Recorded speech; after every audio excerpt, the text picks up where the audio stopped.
I've worked with many senior leaders in corporations using a tool called Hogan. And the idea behind Hogan is that it looks at the bright side and the dark side of personality traits. And what it shows is that the dark side is simply the bright side, but in overdrive. It's when the benefits of a trait are used too much, at the wrong time and in the wrong setting, or in the wrong amount. In the same way, perfectionism is nuanced. Most people present it as either a problem or as the standard we should all be aspiring to. But the truth is it's neither. The bright side of perfectionism does give us much to learn from. It's marked by unmatched diligence, passion, attention to detail, and it creates people that you can really count on because they never drop the ball. And they're genuinely invested in not doing that. However, perfectionism in overdrive reveals its dark side. It's when you start to feel that you're never good enough, no matter what you achieve. You achieve something great, but then immediately move the goalpost so it doesn't count anymore. So how do you know when perfectionism has gone from the bright side to the dark side? How do you know when it's gone from being a strength to a liability? When it's in overdrive, perfectionism becomes a thief.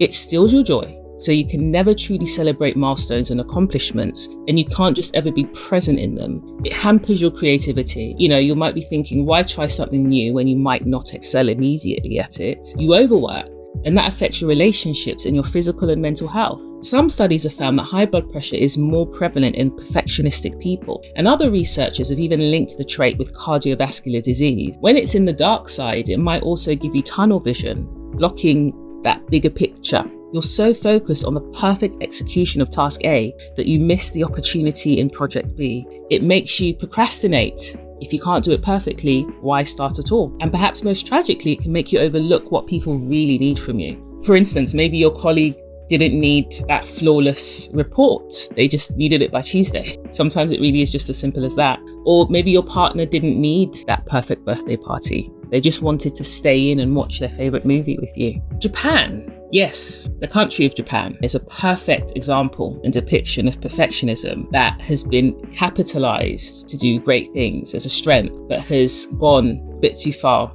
into the dark side. It's become a strength in overdrive that is causing liabilities. And why do I say this? Japan is arguably the most, if not one of the most impressive nations on earth. And it owes that to perfectionism. Perfectionism is what helped Japan rise from post-war devastation to become the world's second largest economy. When my husband and I visited last year, we experienced firsthand the extraordinary attention to detail that delights millions of people worldwide. But Japan also shows us perfectionism's dark side at scale. Their people are suffering from physical and mental health disorders due to overwork, so much so that they've created a word that doesn't even exist in any other language. And that word is karoshi, which means death by overwork.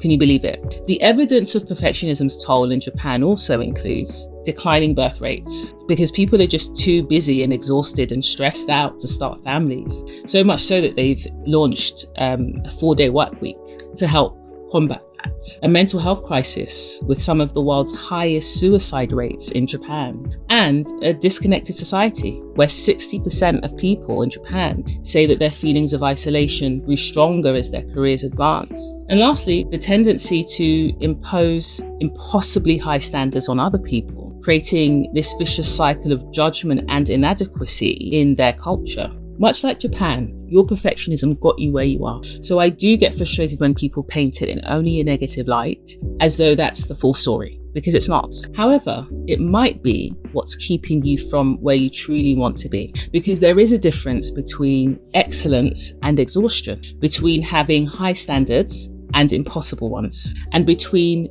doing your best and destroying yourself in the process. In part 2, I'll share practical habits and mindset shifts for keeping perfectionism as your ally rather than your master. The question isn't whether to abandon your high standards. It's how to harness them without letting them harness you, and developing the signals to know when it's basically going too far. I'll see you in part 2, but in the meantime, keep mastering what matters most.